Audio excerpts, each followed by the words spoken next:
1978 সালে মারিও কেম্পেসের হাত ধরে আর্জেন্টিনা বিশ্বকাপ জয়ের পর বাতিস্তুতার ফুটবলের প্রতি আগ্রহ তৈরি হয়। বাতিস্তুতা 1988 সালে রোজারিও ভিত্তিক নিউ ওয়েলস ওল্ড বয়েজের মাধ্যমে আর্জেন্টিনায় তার পেশাদার ফুটবল ক্যারিয়ার অভিষেক করেন। দক্ষিণ আমেরিকার শীর্ষ ফুটবল ক্লাবগুলির সমন্বয়ে গঠিত বার্ষিক টুর্নামেন্ট কোপা লিবার্তাদোরেসের ফাইনালে ওঠার সময় তিনি তার প্রথম মৌসুমেই 24টি ম্যাচে 7টি গোল করেছিলেন। তার দুর্দান্ত পারফরমেন্স তাকে দেশের দুটি জনপ্রিয় দলে জায়গা করে দেয়।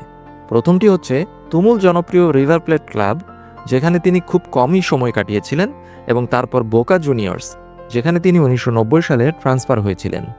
বোকা জুনিয়র্সে তিনি একজন ভয়ঙ্কর ফরওয়ার্ড হিসেবে আত্মপ্রকাশ করেন।